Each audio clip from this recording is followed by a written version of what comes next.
On a les exercices militaires African Lions qui vont aussi ramener des équipements militaires pour renforcer le Maroc.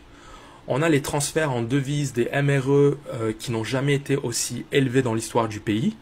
On a aussi la vaccination qui s'accélère, la saison touristique qui va bientôt commencer. On a un ennemi qui est à genoux face à la chute du pétrole, un rebelle du Polisario qui est dans un lit d'hôpital. Une Union africaine qui se réveille face aux agissements de l'Algérie. On a une Union européenne qui est sous le choc par rapport à la réponse du Maroc et une Espagne qui réfléchira 2 fois avant de créer une crise diplomatique avec le Maroc.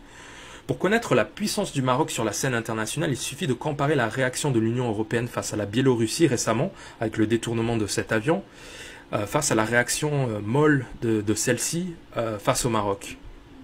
Aucun leader européen n'a soutenu ouvertement l'Espagne malgré ses appels répétés.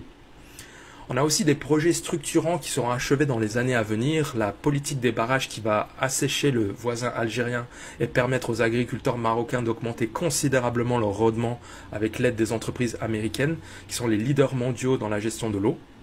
On a l'autoroute Tiznit-Dakhla qui va permettre de réduire le trajet des cargos commerciaux vers l'Afrique de l'Ouest. Sans parler des ports de West Med, Tanger Med, qui vont asphyxier Ceuta et Melilla et permettre de développer toute la région nord. Sans parler du mégaport de Dakhla d'une valeur d'1 milliard de dollars qui va être construit par 2 entreprises 100% marocaines, la Somagec et la SGTM, qui va permettre de combler un besoin dans le commerce international. À tous nos voisins algériens, nous, contrairement à vous, on n'a pas besoin des Chinois pour construire nos ports. Il y a aussi la zone industrielle d'Agadir, les 3 zones industrielles autour de Casa pour un montant de 500 millions de dollars financés à 80% par nos amis américains. Il y a aussi le TGV Marrakech-Agadir, l'expansion du réseau d'autoroutes. Et le gâteau sur la cerise, c'est la cité Tanger Tech qui devrait attirer 10 milliards de dollars d'investissements chinois, soit l'équivalent de 5 Tanger Med.